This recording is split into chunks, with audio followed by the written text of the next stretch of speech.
আলহামদুলিল্লাহ ওয়াসসালাতু ওয়াসসালামু আলা রাসূলিল্লাহ ওয়া আলা আলিহি ওয়া সাহবিহি আজমাইন আম্মা বাদ।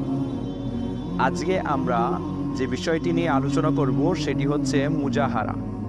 মুজাহারা বলা হয় কোনো বান্দা গোপনে, নির্জনে, লোকের দৃষ্টির অন্তরালে কোনো গুনাহ করার পরে সেই গুনাহের কথা জনসম্মুখে প্রচার প্রসার করা, কাউকে শেয়ার করা গুনাহটি, এটিকে বলা হয় মুজাহারা। অর্থাৎ গুনাহ করার পর মানুষের সঙ্গে প্রচার করা, এটি খুবই নিন্দনীয় বিষয়।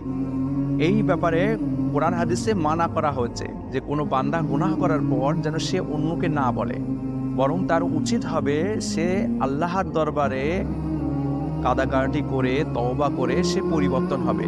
এইটাই তার জন্য উত্তম এবং মঙ্গল হবে।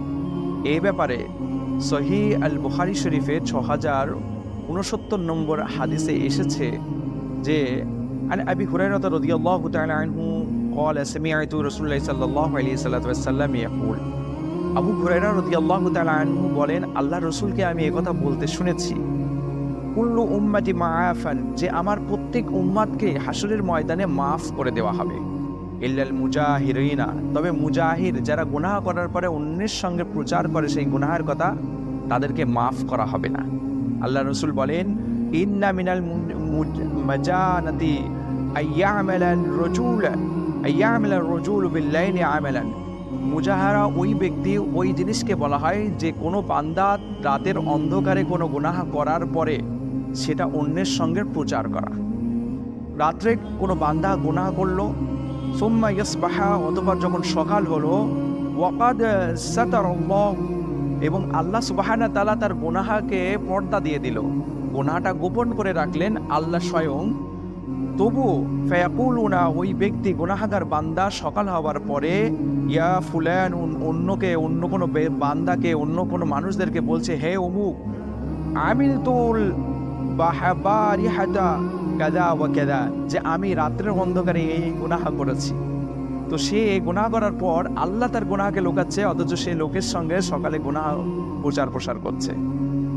ওয়াকাদ বাদা ইয়াসতুরুহু রাব্বুহু, আর তার গুনাহটা আল্লাহ সুবহানাহু ওয়া তাআলা পর্দা দিয়ে দিয়েছিল, ঢেকে দিয়েছিল, কিন্তু সে কি করলো, ওয়ায়ুসবিহু বিহু, সকাল হয়ে যাওয়ার পর, সকাল হওয়ার পরে ইয়াকশিফু, মানুষের সঙ্গে প্রচার করলো সেইটা সিতরুল্লাহ আনহু, যেটা আল্লাহ তার দ্বারা সেই গুনাহকে গোপন করেছিল, সেই গোপনটাকে প্রকাশ করে দিল, জাহির করে দিল। তো এটা খুবই নিন্দনীয় বিষয়। জানতে হবে যে প্রত্যেক আদম সন্তানই গুনাহ করে।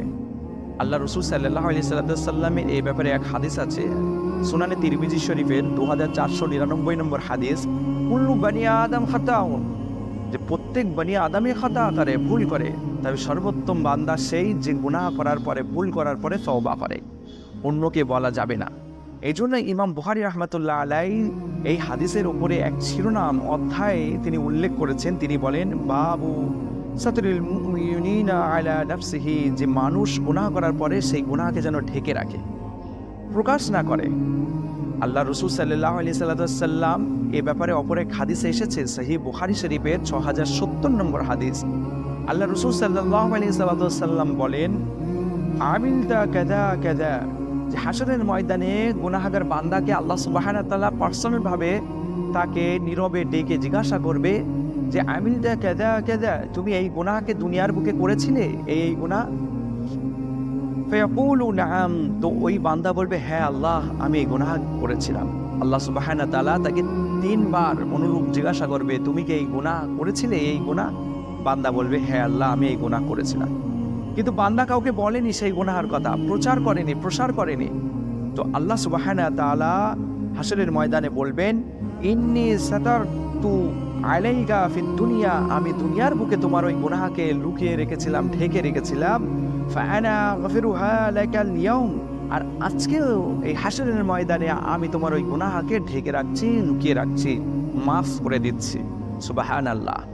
সুতরাং আমাদের গুনাহ করার পরে কারোর সঙ্গে এটা বলার দরকার নাই, বরং আল্লাহর কাছে তওবা করে নিজেকে সংশোধন হতে হবে, গুনাহের কথা কাউকে বললে হবে না। আশা করি আল্লাহ সুবহানাহু ওয়া তাআলা আমাদের সঠিক বুঝ দান করবেন। সুবহানাল্লাহি ওয়া বিহামদিহি, সুবহানাল্লাহিল আযীম, ওয়া নাশহাদু আল্লা ইলাহা ইল্লাল্লাহু ওয়াহদাহু লা শারীকা লাহু।